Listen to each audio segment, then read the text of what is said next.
Shalom, shalom, shalom, shalom, shalom. Bonjour à tous. Que le Seigneur soit béni et que notre Dieu soit puissamment élevé.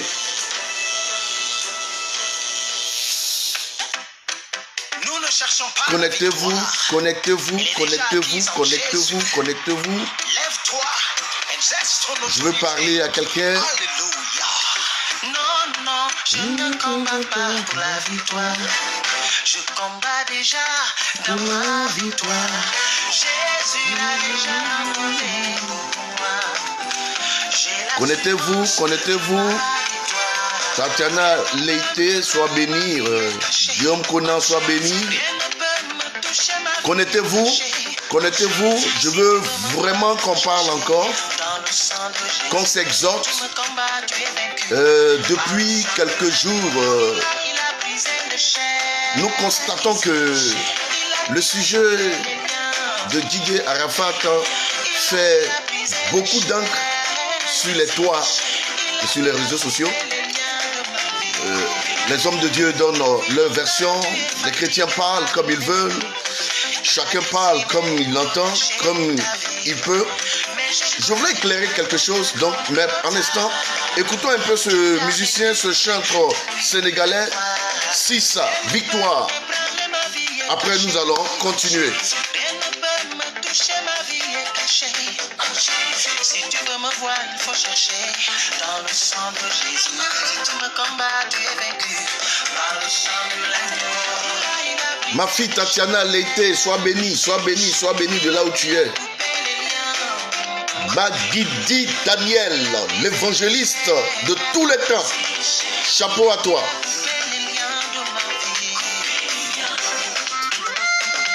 La victoire est de ton côté. J'aimerais bien qu'on parle un peu, qu'on parle un peu, qu'on parle un peu, qu'on parle un peu. En avant, pour Jésus, c'est la victoire. Oui, Guillaume Conan, sois béni, sois béni, sois béni, sois béni petit frère. Sois connecté, reste en ligne. J'espère que tu vas bien là où tu es. Nous écoutons Sissa, Victoire.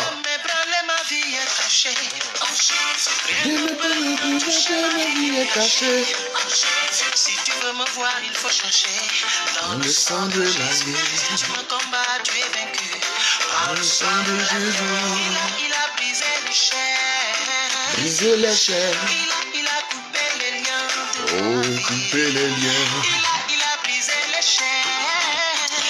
Bon, nous allons arrêter la musique et puis aborder le sujet, un sujet très important. Voilà. Gloire soit rendue au Seigneur. Et béni soit le nom du Seigneur. Louange à l'agneau tout-puissant. Gloire au Dieu créateur qui a créé le ciel et la terre. Celui-là même qui est notre Dieu absolu. Que le nom du Seigneur soit béni. Fatmata Binta soit bénie. Aou Marie Christelle, sois bénie ma fille. Content de te voir en ligne. Ok, parlons un peu de ce sujet très brûlant. Donc les gens parlent sans remords, sans retenue, et jusqu'à prendre des versets bibliques pour soutenir. Parler sans toutefois comprendre ce que c'est que la vie sociale. Et l'humanité est dirigée, contrôlée par une divinité, celle de la grandeur suprême qui est Dieu. Les gens croiraient que le salut, d'abord je ne sais pas si les gens savent ce que c'est que le salut. C'est quoi le salut? Celui-là est sauvé, celui-là n'est pas sauvé, celui-là va en enfer. Je peux attester que celui-là va au paradis, que toi-même, au lieu de dire les gens vont aller en enfer, ils vont au paradis, es-tu sûr de ton salut? Et de la même manière, tu penses que tu es sûr de ton salut, c'est par la foi que tu le déclares. Alors, je pourrais dire que chacun peut déclarer par sa foi qu'il ira au paradis. Vu que ce n'est pas vous qui appelez, ce n'est pas moi qui appelle, c'est Dieu qui appelle. Et celui qui appelle, c'est lui qui justifie. C'est lui qui glorifie. La Bible dit que ceux qui l'ont connu d'avance, ça veut dire que le salut, ce n'est pas une affaire de... On a connu le Seigneur il y a 2000. On a connu le Seigneur en 2010, en 2014. Non. Le salut même a été donné avant la fondation du monde. Jésus-Christ n'est pas venu mourir en 2000, il y a 2000 ans. Non. L'agneau a été immolé même avant que le monde ne fût créé. Avant que le péché ne naisse, Dieu avait déjà trouvé la solution pour le péché. L'agneau fut immolé avant la fondation du monde. Oui. C'est ça qui est la vérité. Et il y a des choses dont les gens ignorent. Mais quand vous les entendez parler, on dirait qu'ils ont toute une connaissance qu'ils peuvent influencer les gens. L'agneau immolé avant la fondation du monde.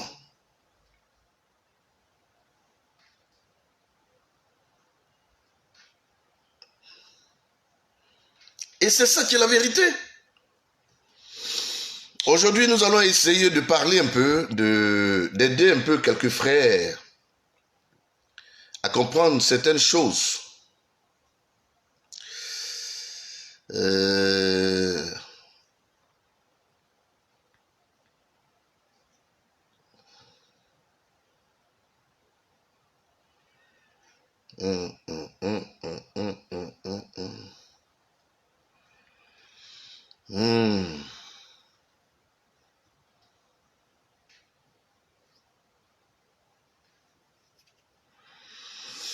Amen.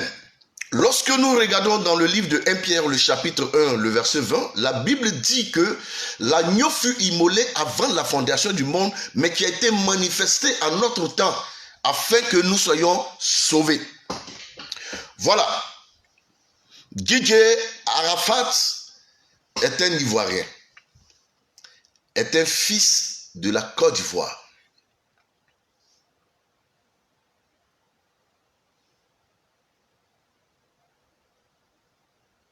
Franchement, moi personnellement, peut-être que vous ne savez pas, je vais vous le dire ouvertement, pour ceux qui me connaissent et pour ceux qui sont avec moi. Un jour, j'ai lancé un défi et j'ai dit, si quelqu'un trouvait un morceau d'un DJ dans mon téléphone, je lui donnais ça cadeau. Bon, personnellement, c'est une musique qui m'accroche pas trop. Oui, parce que moi, je suis personnellement Zouglou. Une musique qui traite les faits de notre société, qui parle de nos quotidiens et que je trouve plutôt plus instructive que le coupé décalé qui est une musique un peu, comme dit son nom, coupé décalé, et ils sont dans le décalage à tout moment. Mais n'empêche que le petit Didier, moi, Ange, est un Ivoirien, fils de Tina Glamou, une chanteuse qui a fait de beaux temps et des bons vieux temps à l'époque.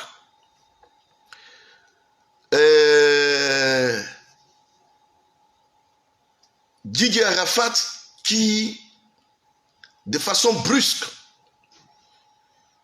la mort a eu raison de lui sur l'une de ses motos.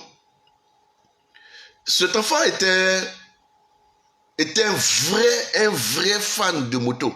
Depuis son jeune âge, même quand vous regardez la musique même qu'il a propulsée, le chant, Jonathan, c'est sur une moto, il faisait son entrée sur le stade sur une moto. Vous comprenez? Et depuis tout petit, le petit a aimé la moto. Malheureusement, l'homme ne choisit pas là où il va mourir, comment est-ce qu'il va mourir, et quand il va mourir. Jésus lui-même est allé mourir sur la croix. les pieds ont été transpercés, crucifié. Étienne a été lapidé. Donc, la mort, c'est la mort. Le jour, ton jour arrive, tu mourras. Que ce soit par noyade, par suicide, que ce soit par accident, que ce soit sur ton lit, couché avec même la Bible sur ton ventre. La mort, c'est la mort. Alors, ceux qui disent que Didier Arafat n'a pas construit maison pour les hommes de Dieu, il n'a pas construit des complexes pour l'église évangélique ou le corps de Christ, et qui n'a rien fait pour avancer l'œuvre de Dieu, et qu'il est mort, Dieu soit loué parce qu'il s'en va en enfer. Frère, je ne suis pas contre vous, hein, mais je n'apprécie pas de tel langage. Voilà. Je n'apprécie pas de tel langage. Ok. Humainement parlant, qu'est-ce que vous apportez à la société? À part l'évangile que vous prêchez, venez à Jésus, Jésus... Mais écoutez, frères et sœurs, c'est ta vocation. C'est à ça que Dieu t'a appelé. Et puis tu ne peux rien faire d'autre que ça, parce que c'est à ça que Dieu t'a appelé. Si Dieu ne t'a pas appelé à lui, tu ne peux pas venir à lui. C'est pas possible. Maintenant, si tu viens à lui qui ne t'a pas appelé, à la dernière minute, tu vas te retrouver loin de lui. C'est ça qui est la vérité. Au lieu de rester là, prendre des versets bibliques, quelques morceaux de versets, pour justifier que quelqu'un peut aller en enfer, quelqu'un va aller au paradis, vous n'avez aucune connaissance des Écritures et des choses de Dieu. Et puis concernant le salut, lisons quelques passages. Lisons quelques passages. Par moment, si on ne répond pas à vos vidéos, ou bien quand vous parlez, on ne répond pas, on croirait que vous détenez la vérité, ou bien vous avez le monopole de pouvoir machiner les gens, ou bien opprimer, mépriser les gens. Si on ne répond pas, c'est par sagesse. Sinon, nous avons tout pour vous répondre. Nous avons les Écritures. J'assume que personne ne sait où Didier Arafat est parti. J'assume ça. Il n'y a que Dieu seul.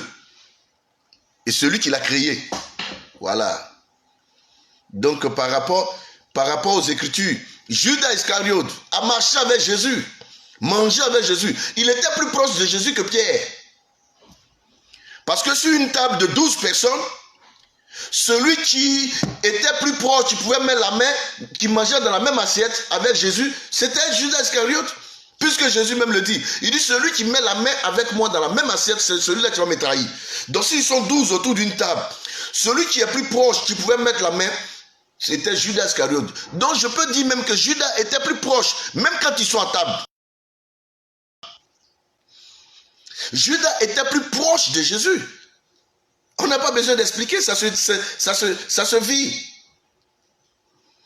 C'est Jésus qui le dit. Il dit, celui qui met la main avec moi dans la même assiette, c'est celui-là qui va me trahir. Alors que quand vous regardez, les Juifs, dans la tradition, s'asseyent à la ronde. Vous comprenez? Donc quand ils s'asseyent à la ronde, c'est que si Judas est assis en face de Jésus de l'autre côté, il ne peut pas tendre la main pour mettre la main dans la même assiette avec lui. Donc ça veut dire que Judas était plus proche de Jésus que plein de disciples. Et d'ailleurs, Judas avait en lui des potentialités, des qualités. Au point où Jésus lui a confié la bourse de son ministère. Ça veut dire que tout le ministère de Jésus là, c'est Judas qui était le caissier.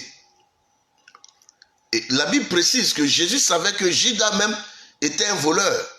Et que Judas était un trompeur. Mais Jésus ne s'est pas empêché de lui confier des responsabilités. Quoique Jésus savait que Judas allait le trahir. Et que Judas allait même partir en enfer. Jésus savait. Qu'est-ce qui prouve que toi qui es disciple, tu attrapes la Bible aujourd'hui, tu n'es pas un disciple du diable? Parce que, précisez bien, quand Jésus prend dans le livre de Luc, qu'est-ce que Jésus dit dans le livre de chapitre, Luc le chapitre 9 et Jean le chapitre 6, hein, à partir du verset 46 jusqu'au 49, Il dit, vous les 12, c'est moi qui vous ai choisi. Mais cependant, il y a un démon parmi vous. Donc ça veut dire que Jésus même a choisi un démon pour être son disciple. Bien-aimé, tu es disciple de Jésus, tu es un apôtre. Tu peux être un apôtre comme Judas Iscariote aussi, que Jésus a choisi personnellement. Jésus l'a fait venir comme un disciple, mais Jésus savait que c'était un démon. Jésus savait que Judas n'était pas sauvé. Donc prêcher l'évangile avec Jésus ne fait pas de toi un sauvé. Puisque Judas est allé se pendre, il a crucifié Jésus, il alla en enfer. Et Jésus l'a toujours dit que celui-là même avec qui je mets la main dans la nourriture, là, c'est lui qui va me livrer. Oui, c'est lui qui va me livrer. Et la Bible dit que Judas Iscariote a fait quoi? A livré Jésus de Nazareth. Étant apôtre, étant disciple, prédicateur reconnu par Jésus-Christ, choisi par Jésus-Christ. Jésus revendique que ce n'est pas quelqu'un d'autre qui a appelé Judas. Jésus dit, vous êtes 12, vous êtes mes disciples. C'est moi qui vous ai choisi, vous les 12. Pourquoi? Parce qu'après une prédication, les disciples ont décidé de laisser le Seigneur. Pourquoi? Parce que la prédication était lourde. Et les gens ont dit, cette prédication est difficile. Cette parole est dure. Qui pourra la supporter? Qui peut supporter cette parole? Et la Bible dit qu'ils sont tous partis. Il est resté les 12. Jésus s'est senti tellement frustré qu'il a demandé aux 12 aussi d'aller. Ils ont dit quoi? Par la voix de Pierre. Mais Seigneur, à qui irons-nous? C'est toi qui as la parole de vie. Quand Jésus reprend la parole, il dit quoi? Jésus dit, vous les 12, n'est-ce pas moi qui vous ai choisi? Mais cependant, je vais vous dire, il y a un démon parmi vous. Est-ce qu'un démon peut aller au paradis? Mais c'est Jésus qui l'a choisi.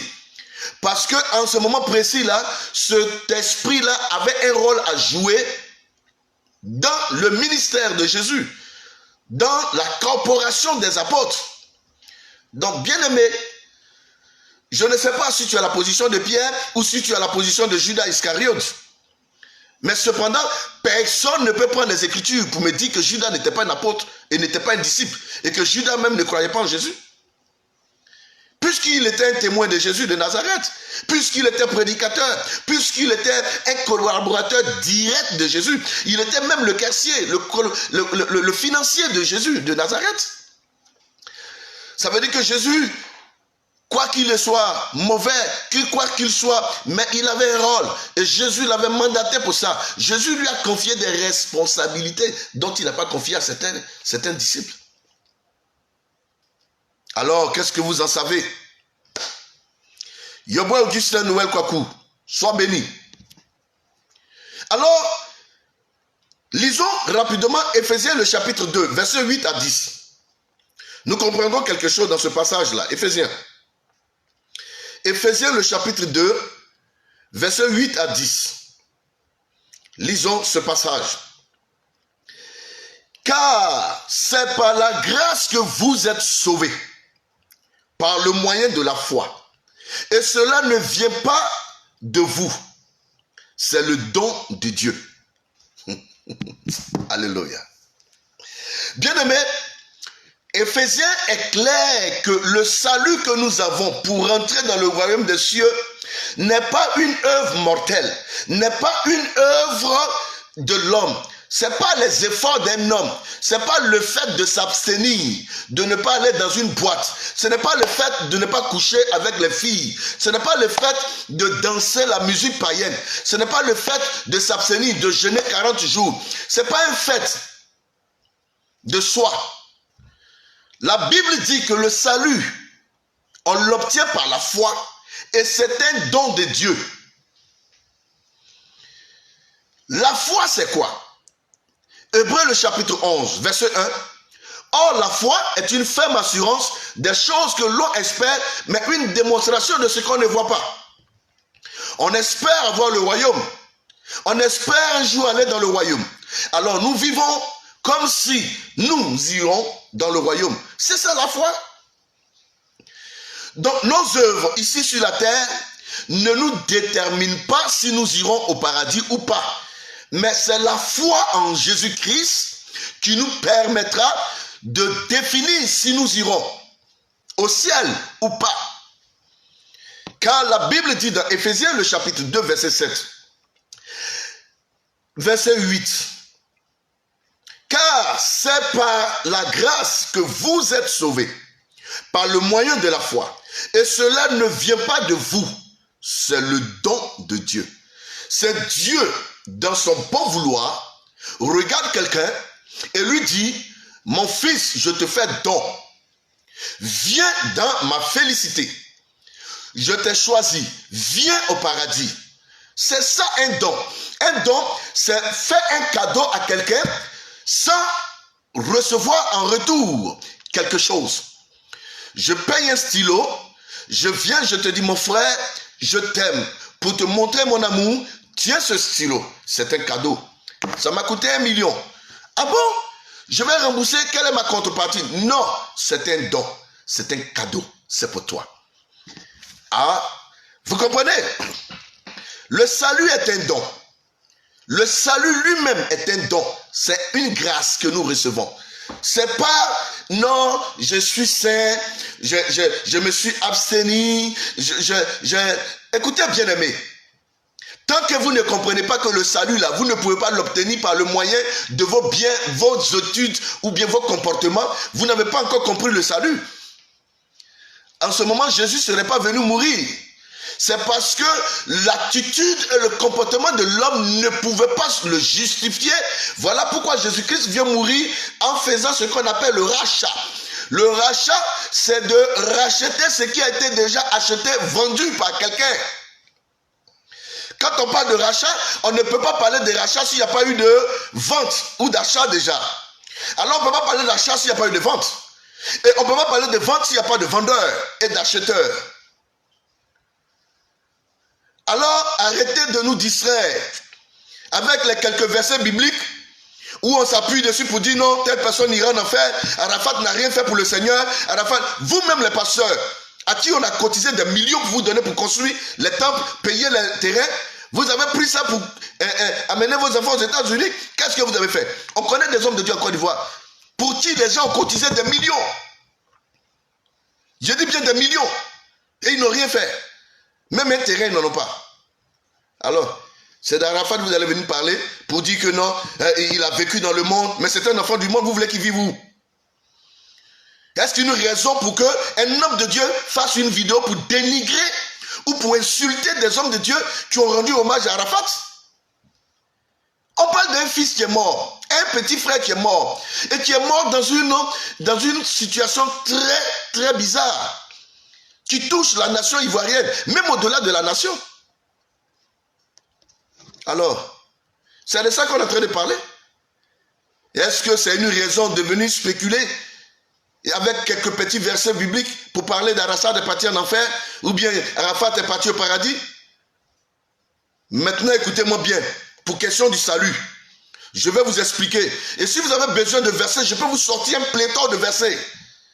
Des dizaines et des dizaines de versets pour vous montrer que vos œuvres ne vous amèneront nulle part. Si tu es saint pour toi-même. Si tu es juste pour toi-même. Et si tu es pécheur pour toi-même. Qu'est-ce que tu donnes à Dieu quand tu es juste? Qu'est-ce que tu donnes à Dieu quand tu es pécheur? Ou quel est le mal que tu lui fais quand tu vis dans le péché? Tu ne lui fais aucun mal. Alors si tu es saint, qu'est-ce que tu peux lui apporter? Rien du tout. Rien du tout. Vous pensez que vous êtes très important, c'est pour cela que Dieu est venu mourir. Non. Il y a une chose dont vous ne savez pas. Jésus-Christ est venu mourir pour se purifier lui-même. Pour se sanctifier lui-même. Dieu a accepté de venir mourir pour se sanctifier lui-même, pour se justifier lui-même, à cause de la malédiction qu'il a infligée à l'homme. Dans Genèse le chapitre 3, lorsque Dieu maudit l'homme, Dieu maudit l'homme avec lui-même, parce que l'homme a été créé à l'image de Dieu, selon sa ressemblance. L'homme a été fait de matière, la poussière, mais l'esprit qui vit en l'homme est Dieu lui-même. Dieu, en maudissant l'homme, Dieu s'est maudit lui-même. Et puisque le sang de l'homme ne peut pas sanctifier Dieu, c'est pourquoi Dieu réclame le fils d'Abraham, afin que le sang humain puisse sanctifier l'homme. Mais en voulant sanctifier l'homme, il faut que lui-même soit sanctifié aussi.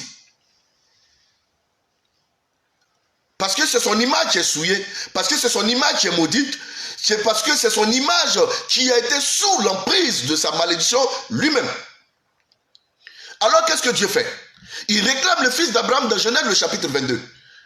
La Bible dit, alors Dieu mit Abraham à l'épreuve en lui disant, Abraham, Abraham, mon fils. Il répondit, oui, mon Seigneur. Il dit, prends-moi ton fils, ton unique, celui que tu aimes tant. Va-t'en au pays de Moria, sur l'une des montagnes que je t'indiquerai, et là-bas tu l'offrirais pour moi en sacrifice. La Bible dit, de bon matin, Abraham se leva, scella son âne, prit 2 de ses serviteurs et se mit à marche.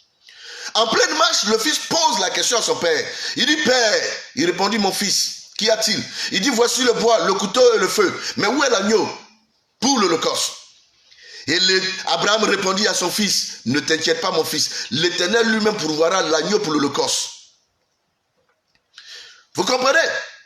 Si vous remarquez très bien et que vous lisez bien les Écritures, Genèse le chapitre 22, du verset 1 à la réclamation du fils d'Abraham, et Jean 3, 16, quand Dieu donne son fils, c'est les mêmes expressions qui ont été utilisées.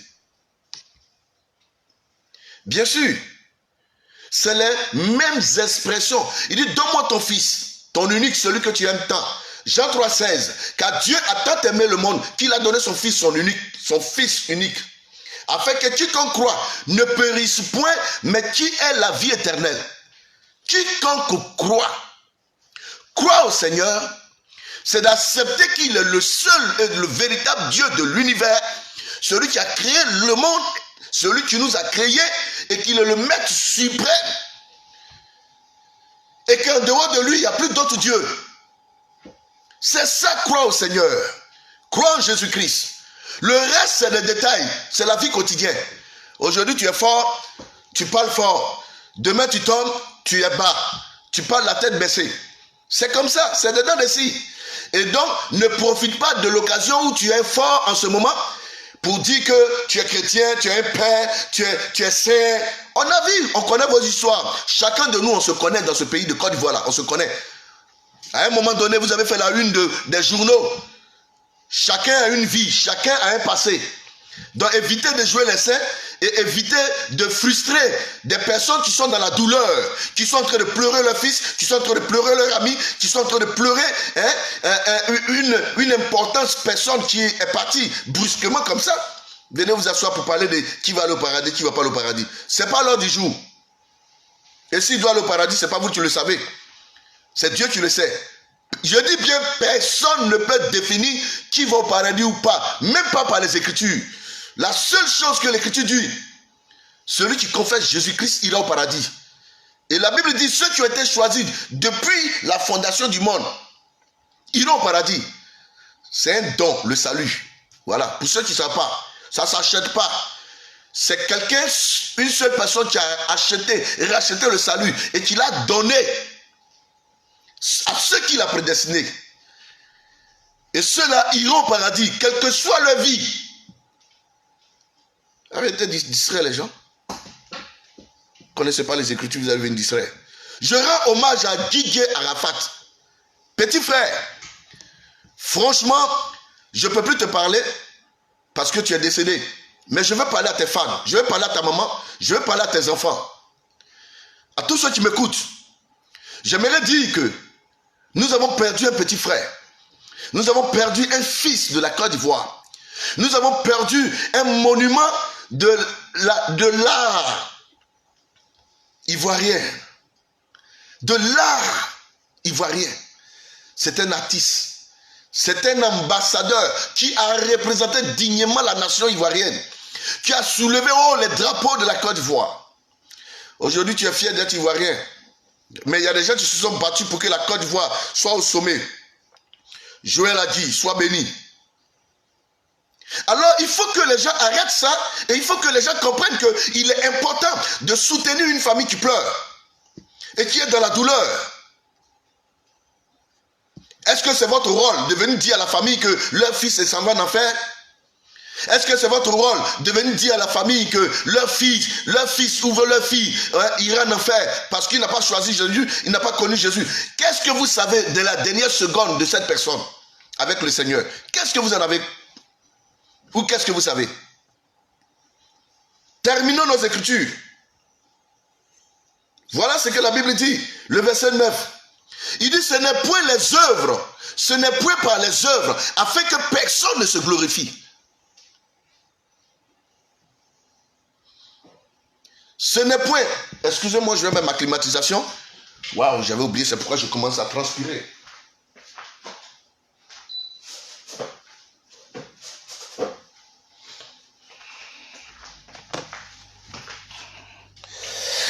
Wow, merci Seigneur.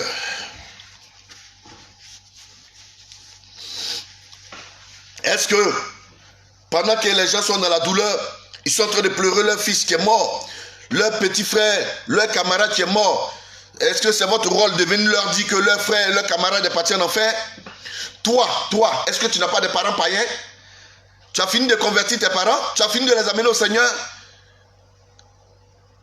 La Bible ne dit-elle pas que crois au Seigneur Jésus-Christ, toi et toute ta famille, vous serez sauvés? Donc si vous tous vous n'êtes pas sauvés, est-ce que toi tu as cru?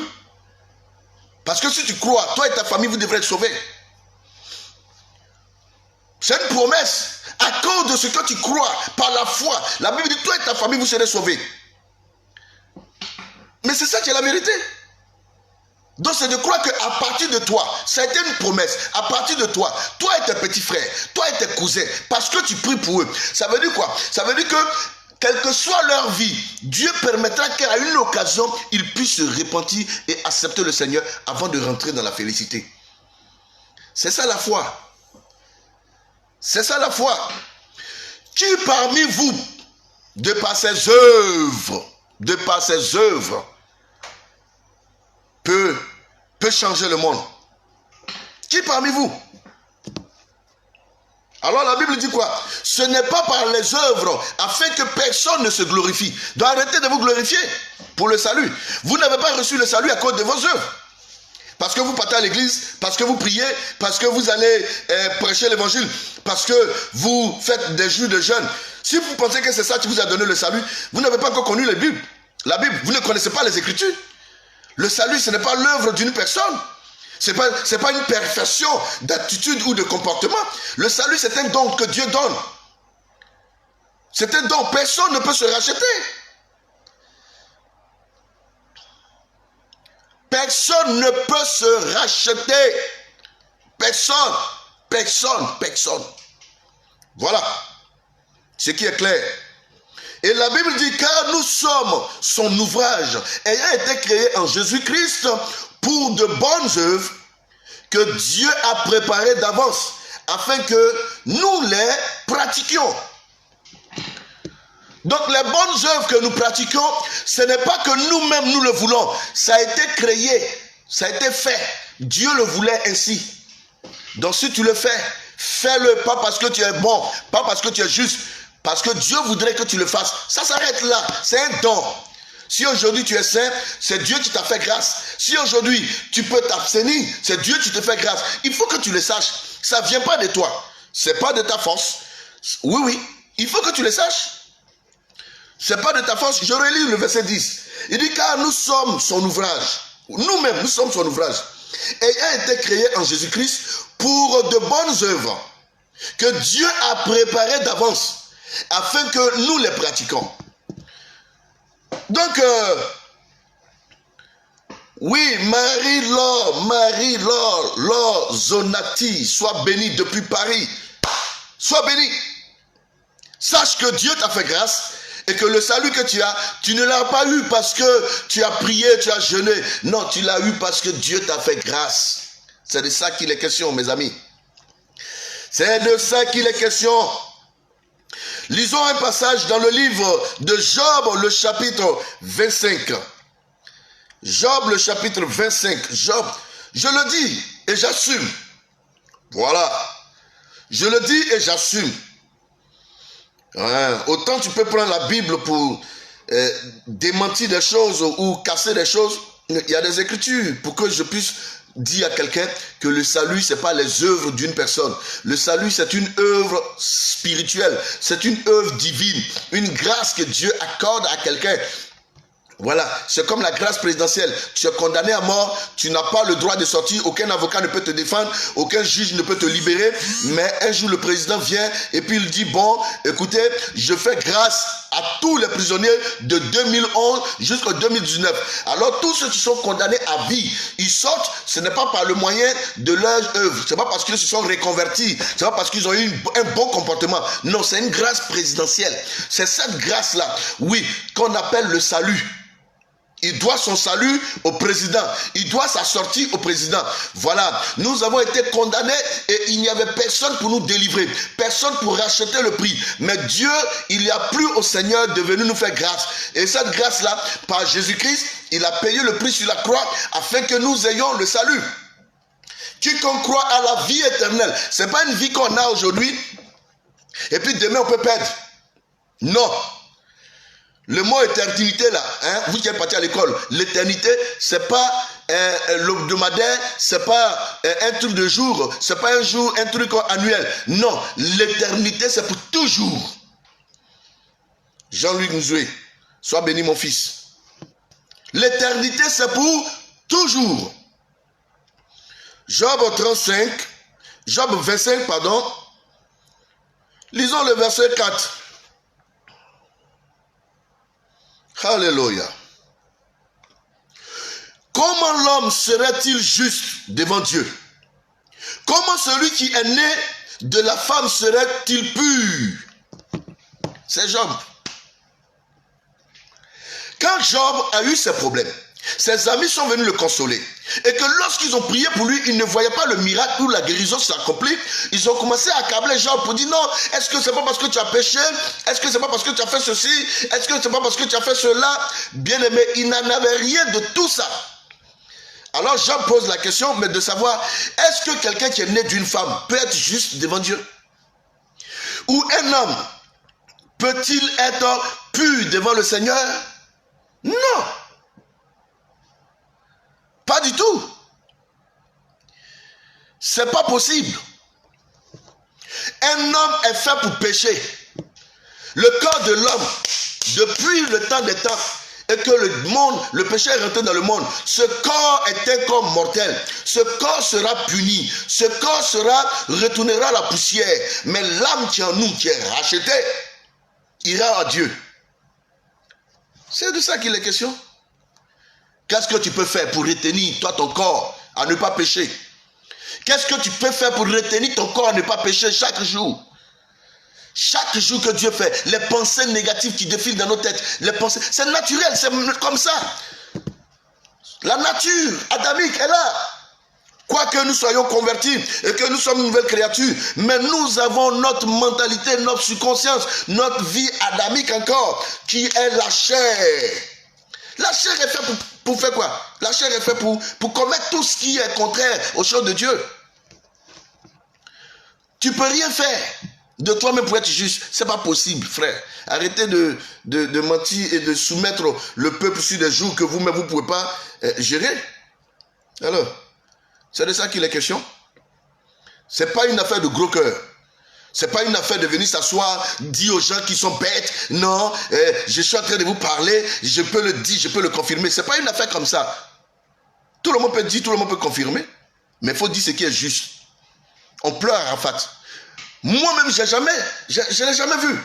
Mais le jour où j'ai appris que le petit est décédé, j'ai senti une tristesse dans mon âme. Mon âme s'est abattue. C'est que j'ai eu mal. Et jusque-là, j'ai mal. C'est pourquoi quand j'entends les gens parler contre, je viendrai toujours vous rappeler que vous n'avez pas le droit de le faire. De faire de telles vidéos. Si vous ne pouvez pas consoler cette famille en deuil, restez tranquille. Allez-y pleurer à Dekoya qui est mort. C'est un pasteur. C'est un homme de Dieu de grande carrure. C'est un patriarche. Allez-y le pleurer. Allez-y faire ses funérailles. C'est aussi une personne. Je tire la révérence à ce grand homme qui est parti. Le docteur Adekoya, qui est un grand homme de Dieu, qui était un patriarche, un ancien, un père, que Dieu reçoit son serviteur dans la félicité et que les œuvres sur lesquelles Dieu l'a appelé, par lesquelles Dieu l'a mandaté, que Dieu le récompense en fonction de tout ce qu'il a fait. Que Dieu fasse grâce, paix à son âme. Juste en passant. Mais est-ce pour autant que mon frère ivoirien, mon petit frère, alors, où est le mal? De venir dire que non, hommage à Didier Arafat, vraiment, on va parler des païens, on va parler des chrétiens. Tu as ton monde à part? Tu vis dans quel monde? Ton monde n'est dirigé par un chrétien? Tu te soumets aux ordres de ta nation là, c'est les chrétiens qui dirigent ça? La pièce d'identité là, c'est quitté en Israël? Ton passeport que tu maintiens là, c'est quitté en Israël? C'est Jésus qui t'a donné ça? Le gombo que tu manges, le riz que tu manges là, c'est cultivé par des chrétiens? Arrêtez de distraire les gens. Les habits que tu portes là, c'est fabriqué par des chrétiens? Les filles là sont quittées au paradis? Qu'un homme de Dieu ne peut pas rendre hommage à un païen pour quelqu'un qui a vécu dans tout le temps. On parle d'un homme qui est décédé. On ne parle pas de religion. On ne parle pas de christianisme ou bien de religion islamique ou bien de bouddhisme. On parle d'un fils ivoirien qui est décédé. Un petit frère, un cousin, un ami, un chanteur international. C'est de ça qu'il est question. Est-ce que c'est une question de religion? Est-ce qu'on vous a demandé d'aller célébrer un musulman, ou bien d'aller célébrer un bouddhiste, ou bien d'aller célébrer Satan? Non, on dit un fils ivoirien qui est mort. C'est de ça qu'il est question. On va prendre un verset biblique encore pour venir expliquer que les hommes de Dieu n'ont pas le droit de rendre hommage. Je rends hommage bien. Cela ne peut pas m'amener en enfer. Mon salut est garanti. Voilà. Je suis dans un monde, je vis dans une société, et dans la société, il est important que nous nous soutenons. La Bible dit pleurer avec ceux qui pleurent. Réjouissez-vous avec ceux qui se réjouissent. C'est de ça qu'il est question. C'est ce qui est écrit dans Romains le chapitre 12, verset 15. Alors, lisons Romains le chapitre 9, verset 11.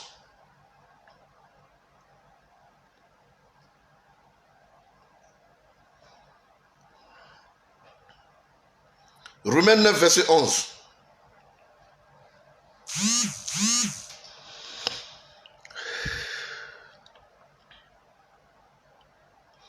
Oui. Romains le chapitre 9, verset 11. La Bible dit, car quoique les enfants ne fussent encore nés, ils n'eussent fait ni bien ni mal, afin que le dessein d'élection de Dieu subsistât, sans dépendre des œuvres, et par la seule volonté de celui qui appelle. Il fut dit à Rebecca, l'aîné sera assujetti au plus jeune, selon qu'il est écrit. Alléluia. Regardez le destin. Regardez le destin. Est-ce que c'est parce qu'on a péché qu'on est esclave ou qu'on demeure esclave? Non, quand il y a une situation, on dit non, c'est parce que la Côte d'Ivoire a péché, c'est pourquoi Dieu est en train de frapper la Côte d'Ivoire. Calmez-vous les amis. Voici deux personnes. Ils sont nés d'une mère, des jumeaux. La Bible dit que ceux-là, ils n'étaient pas encore nés. Dans le ventre de leur mère, ils n'ont rien fait. Ils n'ont pas commis injure, ils n'ont pas insulté, ils n'ont pas commis rien du tout. Mais la Bible dit que Dieu lui-même, dans son bon plaisir, a décidé que l'aîné soit l'esclave du cadet. C'est ça le destin. Le destin peut nous imposer un rythme de vie dont nous ne voulons pas, mais parce que Dieu l'a voulu. Et si Dieu l'a voulu ainsi, tu ne peux rien contre, mon frère. Tu vas vivre comme Dieu veut que tu vives. Maintenant, si dans ça, il a prévu que tu sois sauvé, au dernier jour, tu seras sauvé. Le brigand à la croix a vécu en tuant les gens, en tant qu'assassin, un vrai voyou, un bandit, un criminel. Lui-même, sur la croix, il reconnaît que lui, il mérite son sort. Il reconnaît, il dit à son collègue, mais nous méritons notre sort, parce qu'on se connaît. On dit ça là-bas, ce qu'on a fait là, c'est grave. Donc ce qu'on nous fait là, on est au courant de ça, mais lui, il a fait quoi? Seigneur, moi je suis pécheur. Oui, je reconnais que tout ce que j'ai fait là, c'est pas bon. Souviens-toi de moi. Jésus lui dit, ce soir même nous serons au paradis. Quand ce jeune homme est tombé de sa moto, il n'est pas mort sur coup. Il est resté immobile. Vous ne savez pas ce qu'il disait au Seigneur, comme le brigand à la croix. Vous ne savez pas. Vous n'avez pas idée.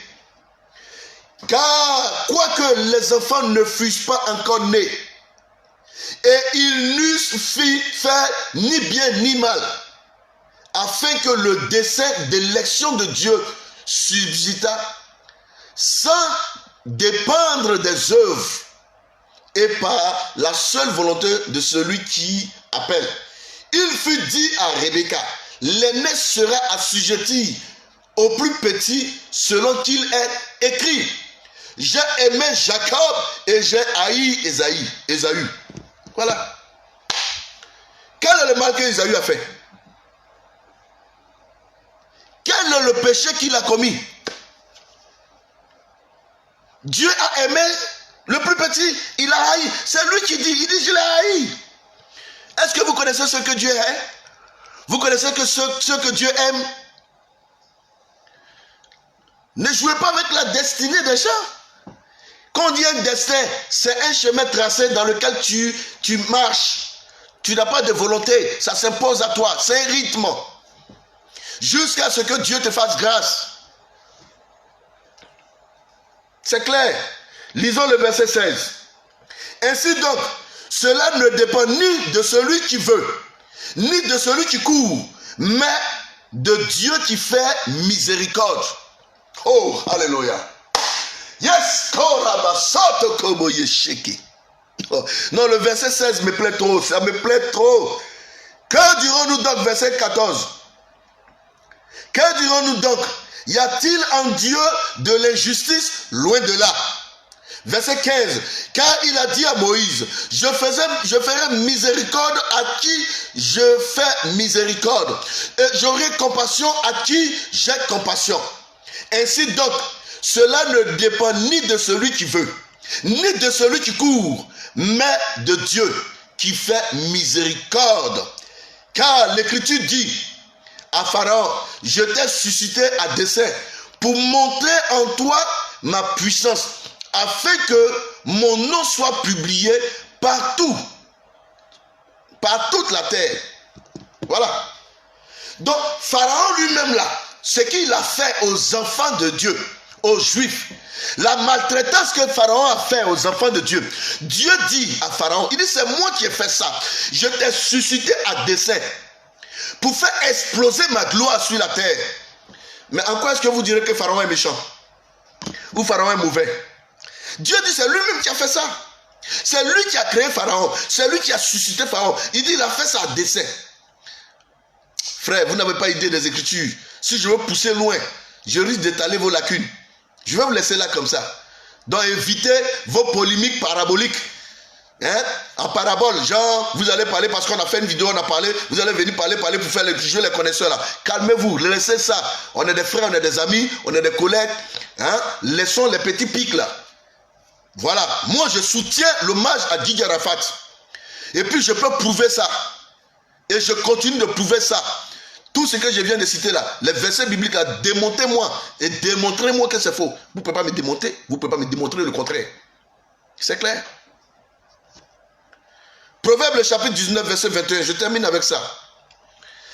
Jean-Enoch Ba, sois béni depuis Paris. Oh grand homme.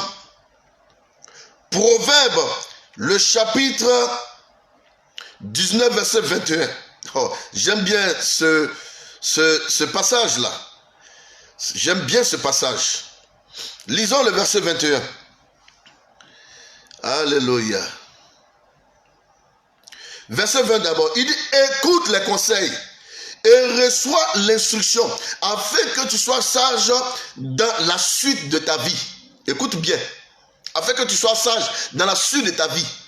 Pour que demain, quand il y aura de telles choses, tu ne viennes pas pour raconter ta vie. Voilà, si tu es chrétien pour toi. Tu es pasteur pour toi. Tu es évangéliste pour toi. Tu es sauvé pour toi. Arrêtons de nous emmerder.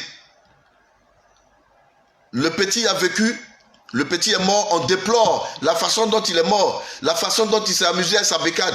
Mais il est mort, ça nous fait mal. On a mal. Pourquoi un pasteur ne peut pas avoir mal parce qu'un païen est mort? C'est un humain, c'est un frère, c'est un Ivoirien. Pourquoi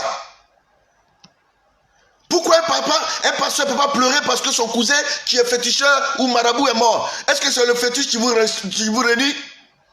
Est-ce que ce qui vous unit là, c'est son fétiche qui l'adore? Non. C'est le fait que son sang coule en toi. Vous êtes de la même famille. Vous êtes même père, même mère, ou soit vous êtes même village. C'est de ça qu'il est question. Ce n'est pas une affaire de religion. C'est une affaire de frères, de fraternité, de l'humanisme. Verset 21. Il y a dans le cœur de l'homme beaucoup de projets. Mais c'est le dessein de l'Éternel qui s'accomplit. Voilà. Il y a dans le cœur de l'homme beaucoup de projets. Mais c'est le dessein de l'Éternel qui s'accomplit. Dieu a décidé qu'Arafat meurt sur la moto. Ça s'arrête là. C'est le dessein de Dieu. Il avait d'autres projets. Il avait le projet certainement de voir ses enfants grandir. De les prendre dans les bras, ses petits-enfants. Arafat avait pour projet de rester à la tête du coupé décalé et de rester pendant de longues années et un jour faire son jubilé et dire que je raccroche la musique. C'était ça ses projets. Il avait le projet de faire le tour de la Côte d'Ivoire, de toutes les villes d'Abidjan en faisant ses concerts. C'était ça ses projets. Oui, mais le dessein de Dieu a pris le dessus. Nous lui rendons un hommage vibrant. Nous saluons toute la famille éplorée. Nous consolons tous ses amis, ses fans. Et nous disons que, entre nous pasteurs, soyons quand même un peu lucides quand souvent nous faisons nos sorties dans nos vidéos. Faisons la part des choses. Nous sommes des humains. Nous sommes appelés à consoler les familles, à fortifier les gens qui souffrent, à leur donner de l'espoir que Jésus-Christ est Seigneur et que Jésus-Christ peut consoler les cœurs. Et à partir de là, saisir de l'occasion, faire un appel à tous ceux qui sont encore vivants pour dire, voici Arafat qui est parti, mais vous êtes encore vivants, vous pouvez vous donner au Seigneur, vous pouvez garantir votre vie au Seigneur. Je pense que c'est de tels messages que la population a besoin en ce moment en Côte d'Ivoire. Je ne suis pas contre vos vidéos, mais je ne suis pas pour du fait que vous ne compatissez pas et vous voulez mélanger la religion ou la vie chrétienne avec la mort de quelqu'un qui est un deuil national et même international. Je refuse ça. Voilà. Je ne mange pas de ce pain. Je ne m'assieds pas au-dessus de cette table. Je veux juste que vous reconnaissiez que nous sommes d'abord des humains. Nous sommes d'abord des hommes. Nous vivons en société. Et que ce qui touche le voisin peut nous toucher aussi demain. Peut toucher à nos enfants. Toi, si c'était ton enfant qui était mort, nous avons des enfants qui ne connaissent même pas. Ils ont pour père pasteur, mais eux-mêmes leur vie, ça n'a rien de chrétien. Est-ce pour autant que nous allons les régner? Est-ce que leur mort va réjouir quelqu'un? Je suis désolé. À bon entendeur, salut, chapeau à tout le monde, soutien à la famille de la Chine populaire, Arafat Didier. Que Dieu fasse grâce, que vous connaissez Jésus-Christ de Nazareth et que Dieu, le divin, le véritable, soit vos pères et qu'il soit votre protecteur. Shalom, shalom, shalom. Ciao, ciao. C'était son excellence ambassadeur Kwadio Roméo, conférencier international. Dieu vous bénisse.